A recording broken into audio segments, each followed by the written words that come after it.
Hello, welcome to Desert Blockchain, the modified virtual Daylong event on Saturday, April the 29th, 2017.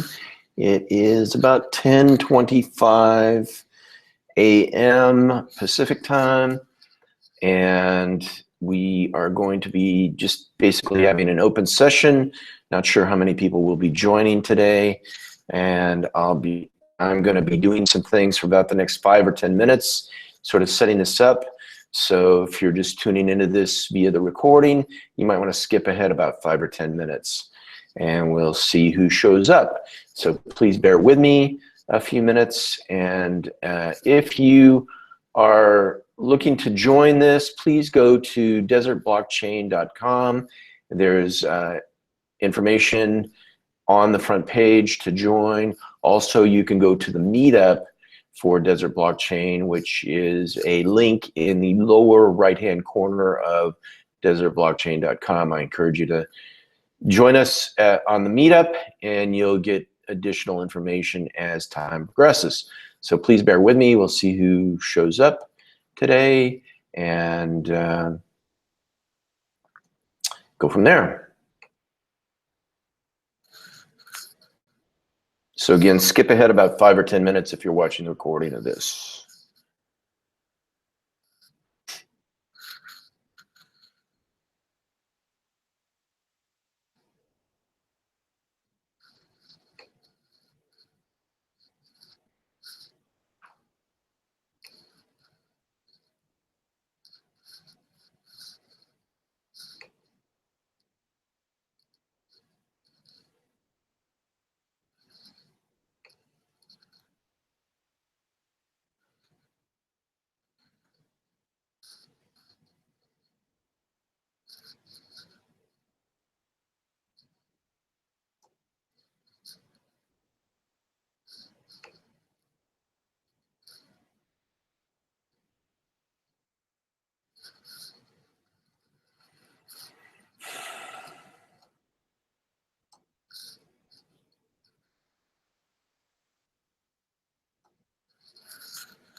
Hello?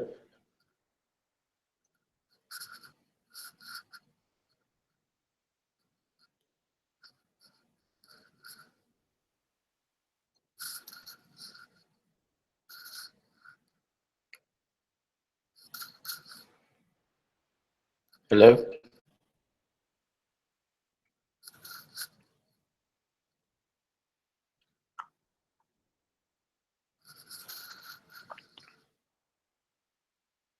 Testing 1, 2, 3.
Hey Jay, Hello.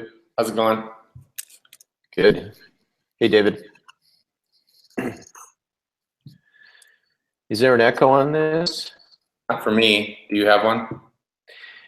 I have one because I'm trying to experiment with something. So I'm going to try that. I'm going to shut that down. Okay. I have a question for you, David. Did you use the link that I just sent out? I did. Okay, good. So I'm having a little problem with Google Hangout in terms of the links and so forth. So I am actually in another country today. So Where are you at? I'm in Canada, near Vancouver. So Oh, awesome. How's the weather up there? It's probably pretty nice. it is pretty nice. A little cloudy, might rain, but yeah, a little bit different than Phoenix for sure. For sure. So what would you like to talk about today? I thought I would just kind of listen in and see what other people were experiencing. Have not made it out to a meetup, blockchain meetup since my initial one.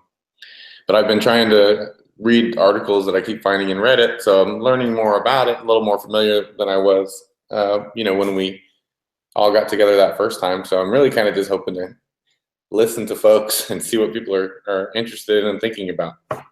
Cool. What's your impression at this point from what you know about this blockchain thing? Does it seem like hype? I think so. Everybody seems to be kind of like super excited about it, but I think people are still having trouble figuring out exactly how they're going to apply it. But there's so many really cool, exciting opportunities. It's just a matter of something gaining traction, and certainly, obviously, like some big companies are taking notice and running with it because they see that there's some future in it. So I'm excited to kind of watch and see what breaks out big first. You know what I mean? Mm-hmm. Yeah. Other than people just sort of trading in the currencies, I'm not seeing a whole lot of killer use cases at this point. And I think there are killer use cases that are out there beyond just the currency side of it. The currency side certainly huge, but all the stuff about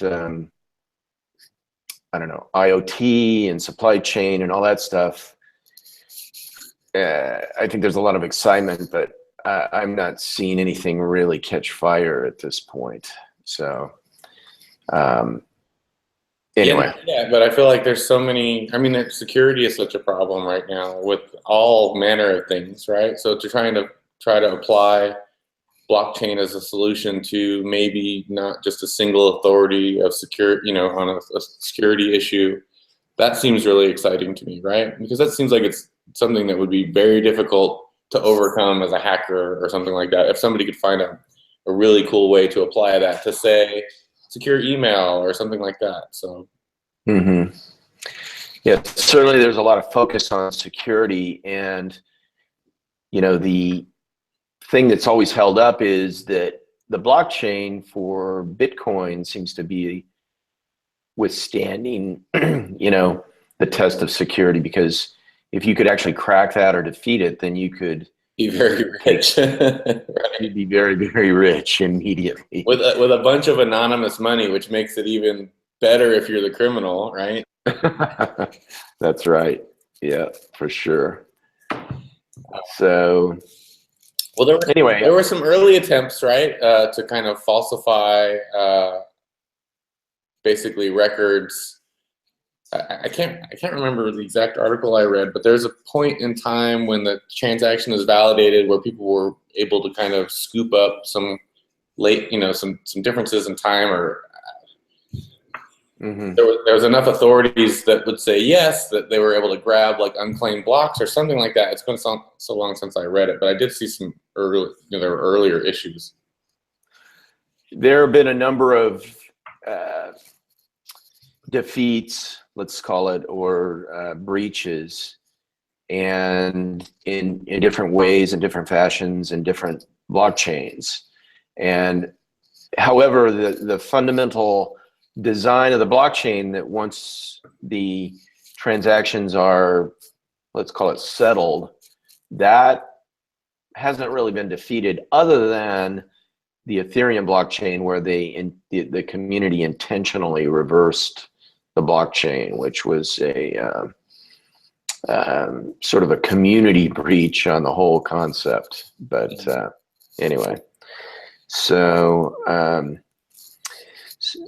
yeah. It's interesting to see the various authorities trying to scramble too, because it also represents a little bit of, there's no longer a way to easily control that from a central location. So I kind of enjoy, because it exposes people's real motivations and things. I kind of enjoy watching people scramble a little bit and then try to justify it with these kind of crazy, well, we really need to be able to have control for, terrorism, things, buzzwords and things like that. But it's kind of cool when something like that disrupts a little bit, and people's true motives start to be a little bit more transparent. But yep, for sure. So that's interesting to me too. I kind of like, I definitely like the idea of that being in the hands of the people rather than the few, Mm-hmm. Yeah, and it's not, speaking on behalf of the legacy authorities, let's say, it's not really a clear-cut case, in my view, whether they're trying to maintain their centralized control, or there is a legitimate concern about terrorism and fraud and so forth. And I think we're right on the brink of seeing some examples where people are going to use the cryptocurrencies and the blockchain and so forth for some, what would be considered fraudulent purposes in the past. So it's really interesting to see how this whole thing shakes out, because it's, it depends on who the viewer is, whether it's trying to maintain the legacy monopoly on control, or are you trying to protect things, or how is this whole thing going to shake out? So I mean, it's easy to talk about the currency because that is the one model that's obviously proven. But think about like the big issuer, credit card issuers, right? And how they've been happy to skim their 1% to 3% for transactions. And it's a huge, if you think about that, and they serve a purpose, certainly, because they are the authority in that instance. So it's useful for the economy and all that. But if you were able to remove that, that's a 3% gain of the middleman that you immediately make. So talking about all transactions everywhere that are done on credit, that seems huge to me.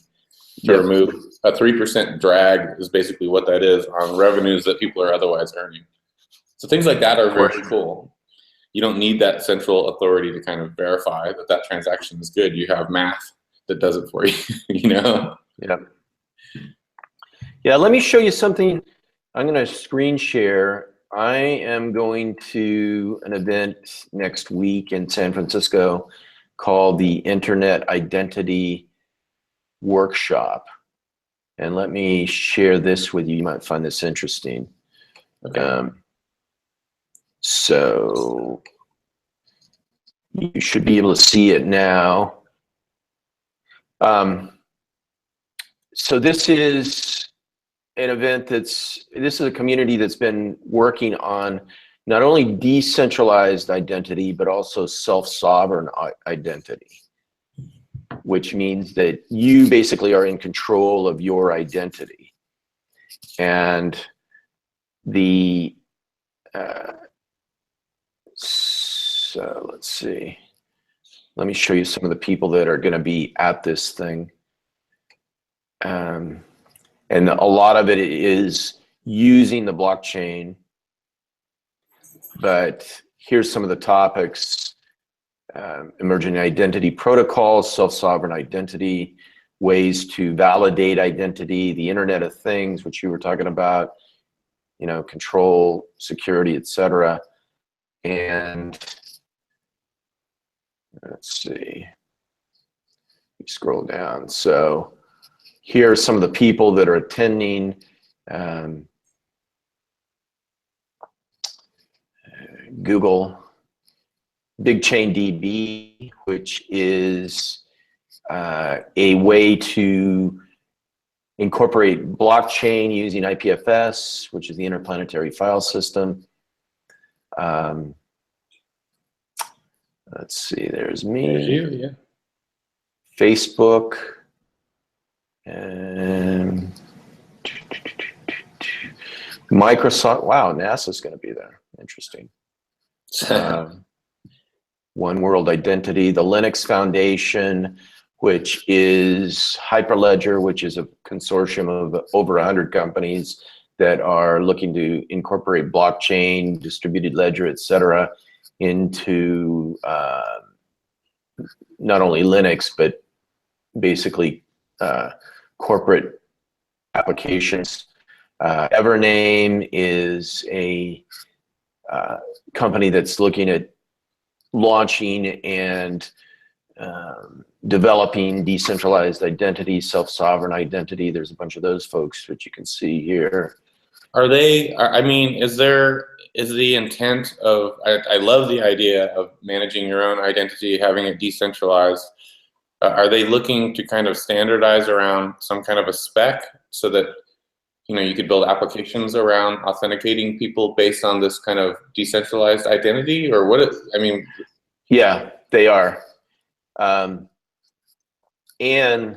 let me pull up another. Wouldn't that be awesome, right? No app-specific logins. If you basically could do blockchain logins, you wouldn't have to create accounts with so-and-so. You could basically just authenticate through a central login that would be really, really for sure to kind of attack, you know, with your crappy password or.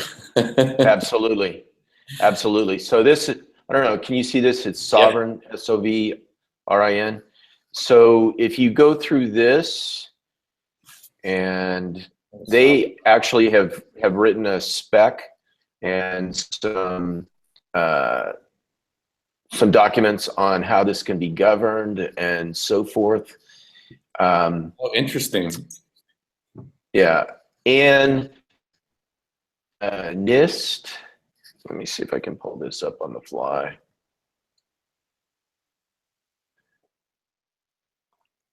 So this is the, digital identity.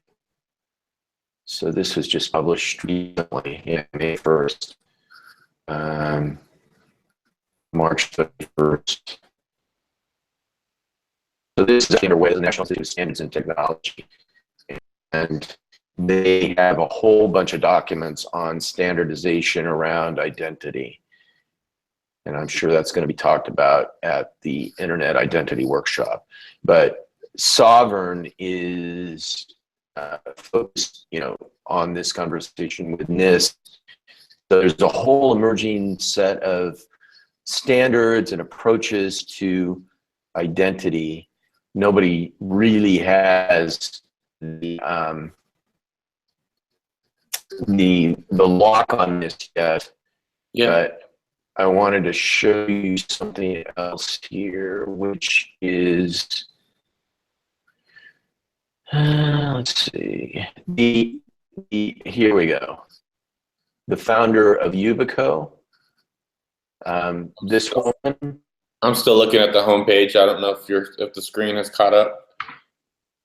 Okay, yeah, it might take a little time. There's a little lag. Let me know when you can see back to the Internet Identity Workshop attendee list.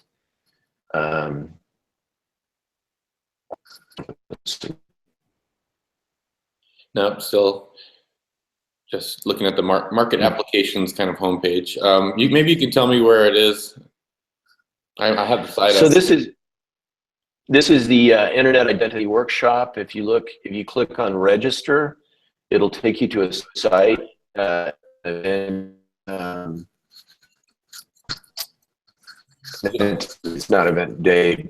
Anyway, if you scroll down, there's a whole list of all the attendees.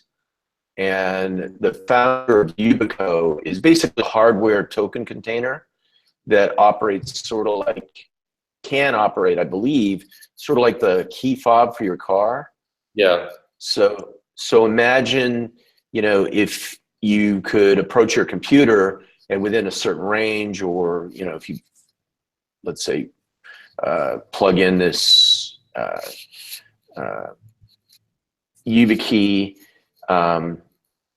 you basically had this hardware container that you could click, and all of a sudden you're logged into everything, your bank accounts, your email addresses, all that stuff, sort of a one-shot authentication using hardware instead of. I was going to ask you, what have you heard as far as people? What is the kind of the end kind of thing between a user and maybe their blockchain identity? Is it hardware like that, which is cool because it's hard to hack, but I could see some downsides to that if the battery goes dead, or I'm not sure what the implication is if if it goes dead, if it has to get reset somewhere. Does that create like a central hub, that where you can kind of get your key fob back? So I'm going to stop sharing. So you're touching upon part of the, let's say the user experience, user interface, items to be solved. Yes, if you lose that fob or that hardware container, you're kind of out of luck, excuse me. And part of what needs to be done is to set up what's called a multi-signature arrangement, so that if something happens, I could go to like a trusted bank or a telecom provider in combination with somebody that I trust, like my wife, and those two could basically reconstruct my entire private keys and so forth. Or if let's say I drop my fob in a gutter or whatever, and it goes down a grate, and all of a sudden it's lost. Yeah. I could go to like a bank or an AT&T store or whatever, and say, hey, this is me. You reset my stuff so I can get back into all my items. I think that's the most viable pathway for a workable user experience on this thing. What do you think about that? So I see. So the reason why blockchain is so cool, I feel like the purity of it, right? The total decentralized nature of it is what makes it so beautiful. But it also creates the problem, and that you still are now back to this issue where you have to have that centralized resource, which creates problems because that opens up a fraud doorway, that creates a control mechanism, it creates some of the things that go against kind of the purity of the blockchain. But I don't know what the solution is. I think that's the really hard part. Do you put a biometric device in somewhere and then you're not going to lose it that way? I mean, is there maybe a biometric signature that you kind of use, but if you get disfigured in an accident, does that throw it up? It's very, very difficult to kind of bridge that to the purity of the decentralization to the end user, I feel like. And that's part of what will be talked about at this workshop and conference is how's this whole thing going to be, how's it going to work? Because the technology's already there. You can have a private key that only you know what it is and only you control. And even that's not a solution, because if all of a sudden you lose control of that private key, your money's gone. Right. So some very, very knowledgeable people in this space have lost resources within the last year because somebody got all of their private keys or it was compromised. So it's not it's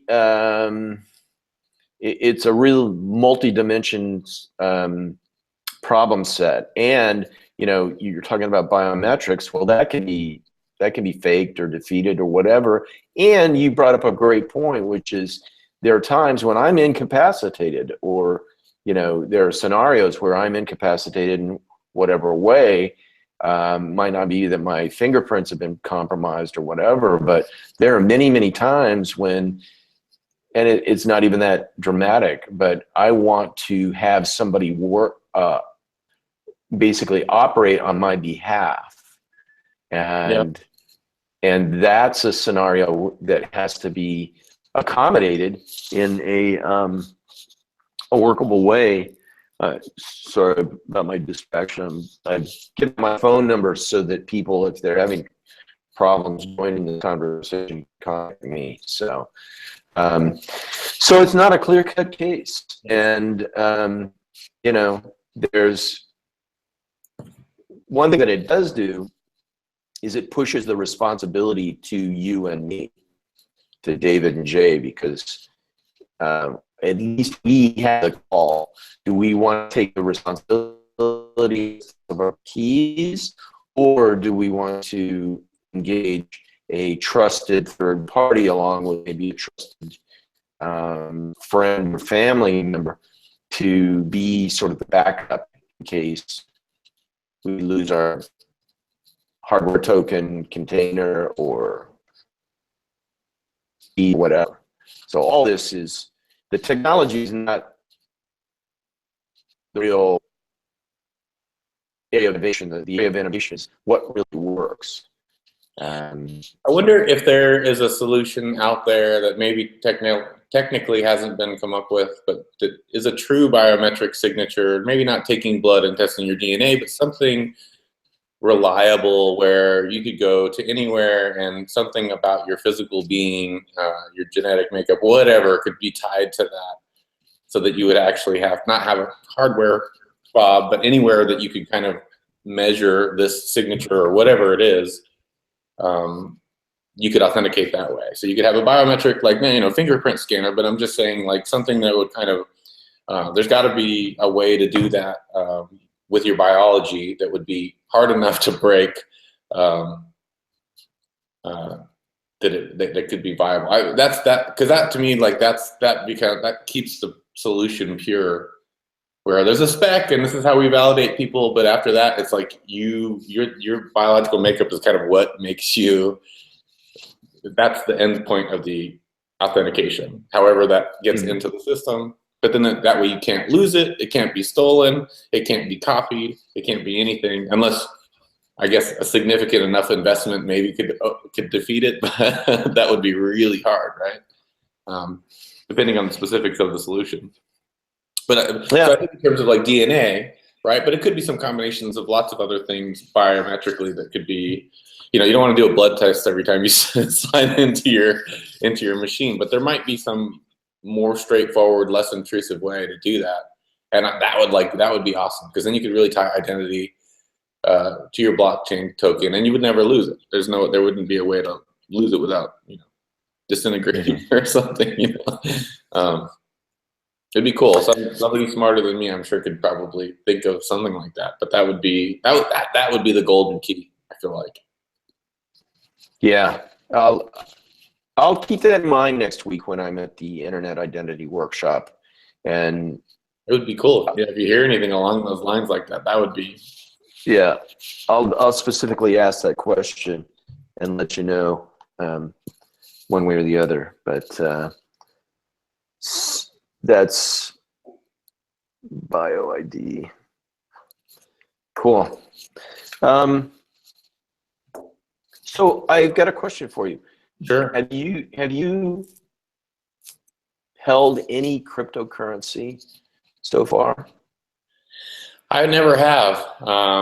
I've kind of looked at different kinds of mechanisms at getting cryptocurrency, you know, just to have $100 worth or something like that, just to kind of have it, to play with it. And I've never gone all the way down the road. I feel like there's probably an easy path that I've just not seen, but it just hasn't been super straightforward for me to how to get it from A to B. You know what I mean? Well, one of the things that I'd like to incorporate into one of the upcoming events is giving people the ability to set up a wallet and obtain some crypto. That would be. because for me, somebody gave me some, and I think actually holding some crypto, seeing how it works, and just kind of going through the mechanics of it is a key piece to getting a different dimension to this whole crypto economy, blockchain construct. Is it Bitcoin or was it something else? Or It was Bitcoin. okay. So they gave me like $8 worth of Bitcoin. This was like in, I don't know, I think February 2016. And by the time I finally got around to spending some, $36 worth. Jeez. So it was insane because it was, you know, it was down in the 200s or whatever when this person gave me some, you know, helped me set up a wallet, loaded it with like $8 worth of crypto with Bitcoin. And then by the time and at least I had something in my hand that I could look at. I kind of knew how it went. I really didn't have an opportunity to spend it until I went to like a pizza shop that took Bitcoin. And even that was not a very smooth experience in terms of, you know, paying for the pizza and whatever with Bitcoin. But it's a whole different dimension when after I got some Bitcoin and I actually held it and was able to, you know, just even tracking the price of it was different as soon as I held just a teeny tiny amount of it. So you're invested all of a sudden. yeah. Well, it becomes real, and it's no longer conceptual once you actually have a wallet and you have some Bitcoin or Ethereum or whatever loaded into your wallet. So unfortunately, I'm not all that up to date on the wallets and, you know, trading crypto and all that stuff. I'm more like, you know, what you mentioned is how do we do security, how do we do Internet of Things, supply chain, that sort of thing, sort of, you know, bigger picture stuff. I also like the idea of being able to use money like a credit card, but still be anonymous, right? Right now, when you buy things with credit cards, people track you, they advertise to you, they build profiles based on you. It's very invasive, right? I mean, people make these huge businesses out of basically putting together profiles of what you do, what you spend. It seems a little bit too much. Not that I have anything to hide, but obviously that's a terrible argument for why not to do it, right? It's like, stay out of my business. So like the ability to walk into that pizza shop, have money on that thing, be able to use it totally anonymously and still not be carrying gobs of cash around with you is super interesting to me. Mm-hmm. I don't know. That's cool. You can kind of spend your money and do your stuff, and nobody can sell your information, track your information, or whatever. I like the with the internet and all these kinds of things being digitized, it's hard to manage your own personal information for regular people, right? It's very hard to do that. Even if you know what you're doing, I think it's hard to kind of manage that and determine who gets to do what with it. So I think that's another big. Yeah, actually, you know, Bitcoin is pseudonymous. It's not anonymous, and people have, you know, thought that they were operating in obscurity, but turns out they weren't. Oh, is that right? Yeah. Actually, you know, you probably heard of Silk Road. Sure. And two of the agents, the federal agents that were part of that investigation and proceeding actually obtained or absconded with some of the Bitcoin from that, and they were caught, and they're in now. So they found out that it was not anonymous. Is that so? Yeah. How? But you basically don't have. So that's maybe that's the thing, having an actual wallet. But I didn't feel like there was. I thought you just kind of like have your end token, and that's the only identifying piece of information. Other than that, you're not. I mean, obviously, if you were making a drug transaction and you meet with a federal agent, and you guys both show up at the same place with the same, they're gonna pick you up that way, right? But is Well, there really a way to track a transaction back to a user? well, what they do is they can start to correlate things. So some people set up a completely different account for every single transaction, but it's possible to do correlational gatherings so that if somebody knows that I've been involved in this transaction, then they can start to tag it to other transactions. And that's So you're right, because when I was learning about that, that's right. You can still go look at that account. You can look at any account. You can see all the pieces that are put together. So I didn't even think about that. Yeah, so I think that's basically how it's cracked. Now, there are new cryptos out there like Zcash, which supposedly is anonymous. I haven't played around with Zcash, but that is a very interesting use case where if you could really have digital cash and you could instantly send it to anybody on the planet, that's a very, very powerful use case. And usually what people come up with, like their first thought is, oh, well, then can I put out a contract on somebody? Yeah. And so that's, it will be interesting to see what happens with Zcash. And I'm not that familiar with Zcash to know exactly how it works, other than it uses a very sophisticated mathematical model called zero-knowledge proofs and something called ZK snarks, which I only have a brief understanding of how that works. But, running a spectrum between complete verifiable identity, like you're talking about, the biometrics, all to being able to operate in completely anonymous spectrum.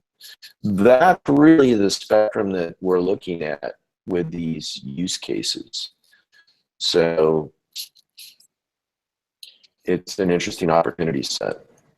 Yeah, and I think paired with, you could have global authentication, right? To every app, to everything, to whatever. Some administrator gives you access to that app, but your identity essentially remains the same from place to place to place. I feel like that's, everybody uses the same password on 15 different websites and whatever. And it's like, if you had that kind of built in the computer and the computer just knows it's me, and then any site that I'm supposed to be at, it's kind of like having Chrome save your passwords or things like that, but probably a lot safer, Well, and also the ability to transfer your reputation. So you're a developer and you probably worked at various places over the course of your career, and yet sometimes your reputation and your work product gets kind of stuck in certain past contexts and realms and so forth.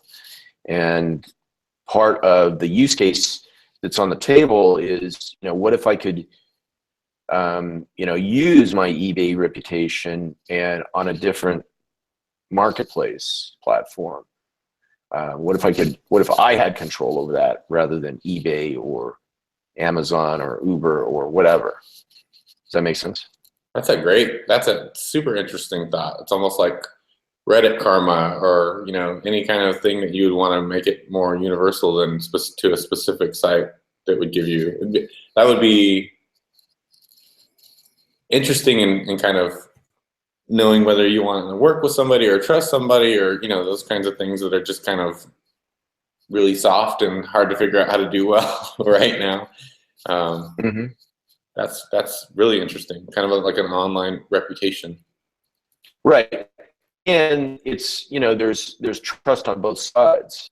There's trust that, like, if I present to you, David, my reputation set for Jay, in some sort of context, you want to be sure that I'm giving you the whole picture. Yeah. versus I'm, sort of tailoring it and cutting out, just showing you only parts that I want to show. Right. So That would be hard to manage too. I think that's fraught with issues because who is now giving you points or giving you marks or giving you credit, or on the other side, dinging you when you haven't done right. Somebody else is getting to make that decision. So that would be hard to manage. Um, that would be difficult. But well, interesting concept. as a software developer, which you are, these are some of the opportunity sets and user experience cases that if you can come up with something that's viable, the opportunity set is huge.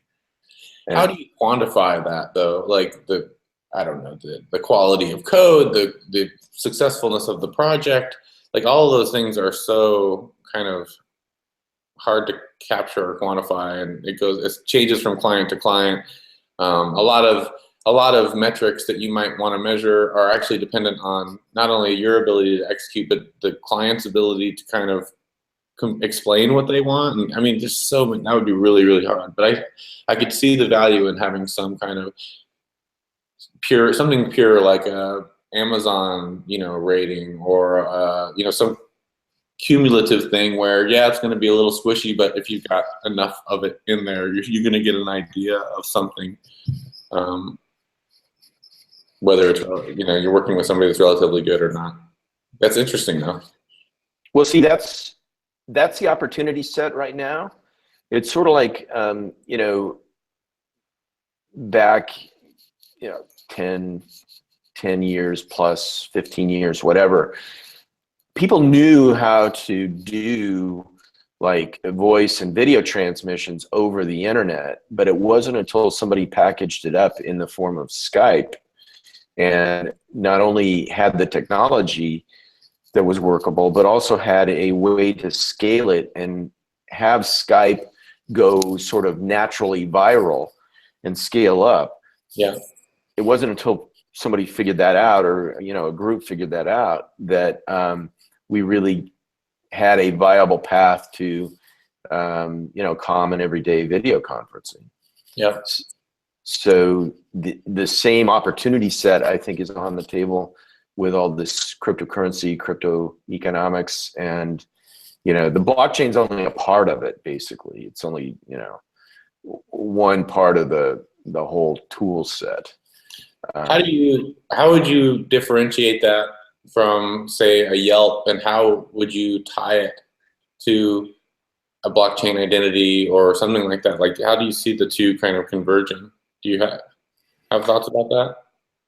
Well, I think the opportunity set is around identity, and who controls the identity, who has certain rights, who has the permissions, how do you exchange that? All of that is, everybody comes back to identity, it seems like to me.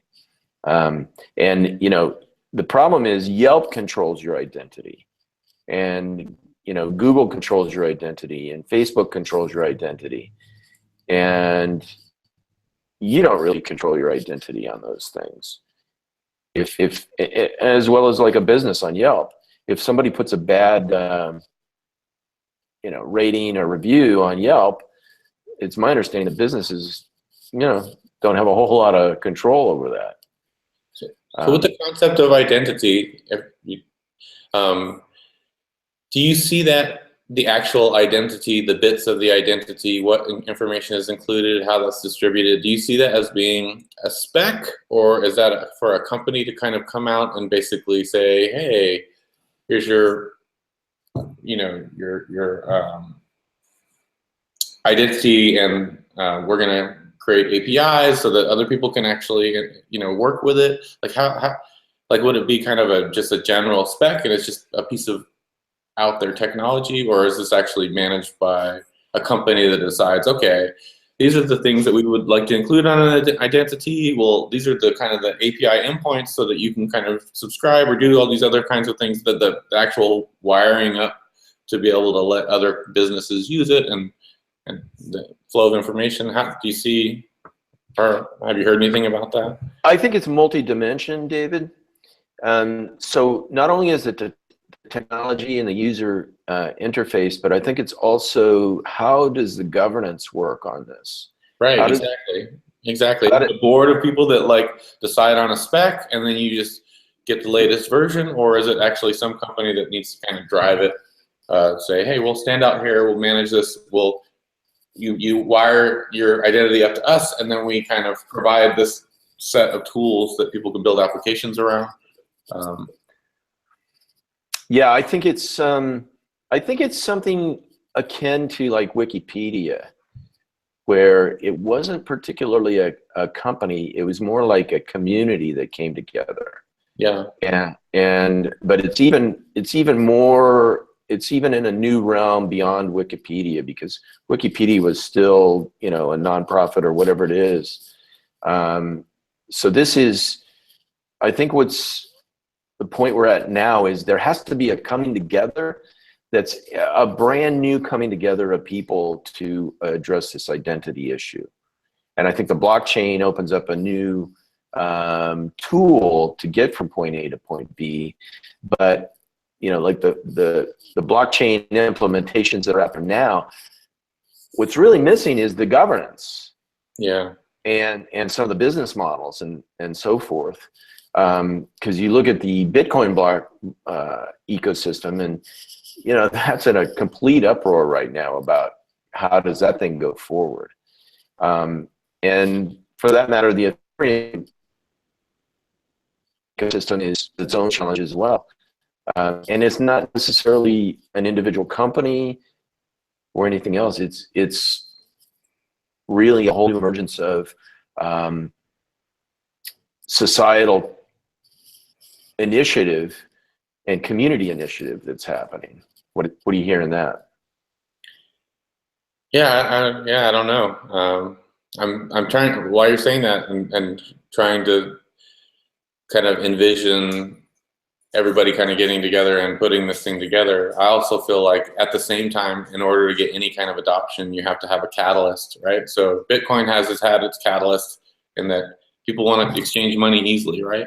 But if you think about identities, it would be, I feel like it's useful for me to at least think in the context of what is the catalyst that actually gets people on board to get, their digital identities and things like that. It has to be something compelling enough, right? If Facebook all of a sudden said, we're going to adopt this new way to sign in, your password is shit, do this, I mean, it'd be gangbusters, right? But it's, so, and I feel like those both have to kind of happen at the same time a little bit, because in order to get momentum and everybody kind of really investing real hours and time, I'm sure, and I know people are already doing that, but I mean, to really kind of get off the ground, the really explosive ingredients haven't been put together yet, in my view. Yeah. And I think you're dead on target that, there has to be some sort of pieces that are put together in a certain way such that, people start to say, hey, I want that. Yeah. And then as soon as they start to say, hey, I want that, and hey, look at this cool thing, then all of a sudden it takes off. But right now, it to be the full set of all the things that you could do with it. It just needs to kind of be one sliver, one piece of the pie that's compelling enough to get people on board. And then you could kind of extend it. Mm-hmm. Cool. Thank you for saying that. I'm excited because I think I've got some ideas on that. So when is the conference? It's this. Starts on Tuesday. It's at the Computer History Museum in Mountain View. And I hadn't looked at the list of attendees until we started scrolling through, but I'm even more excited than when we started this call, because there's some amazing people that are going to be attending this thing. Can you put the So link to that in the meetup? I would like to go check it out. I'm sure I obviously can't do it now, but I would have been interested to go just, and that's really kind of why I attended today, because I have these loose ideas and things that I've read, but it's really only my interpretation of what I've read. It'd be really interesting to kind of hear some people that think about it all the time, like what they're thinking of and what they're coming up with and what people think is important versus what isn't, what are the things that are coming online as being viable solutions versus, you know, pie in the sky. But yeah, I'll definitely put a link up, and I'll send out some info on it. I'll email everybody because I think it's a really key event that's coming up. And you know, I would like to acknowledge you for participating in the Village JS and the success that you and your team had, because I think that you and for those that don't know, Village JS was like a month and a half long event that was held here in Phoenix, and we had developers come together and create projects, kind of broke into teams and that sort of thing, and not only learn together but also create some really cool projects. And David and your group created this really cool, which I wasn't really that excited about when I first heard about it, but created this method of determining sort of the based upon location, what sort of risk factors might you be facing in terms of crime and things that you know, you might want to know about if you're in a particular neighborhood or whatever. it was fun, and it was cool that the, you know, City of Phoenix puts that data out there. I like playing with data, so you know, the algorithms I think probably could have been tuned, and you know, there's a lot of things that you can kind of work with that. But when you have data, it's information, and it's kind of fun to play with. So. Well, and as we're talking about this, it could be that that's a, you know, decentralized trust construct as well, where you want to have some sort of validation in terms of who's putting in the information about a particular neighborhood and what's their motivations and who are they and how trustworthy are they and all that sort of thing. Oh, yeah. So, but the point that I really wanted to acknowledge you is that you were part of a group, and the whole event was great, but this ability to come together and start to work together, bring the technology, bring the user experience, the design, the code, the use case, and actually take it from, you know, an idea to something that actually works. That is so powerful when it can come together and happen.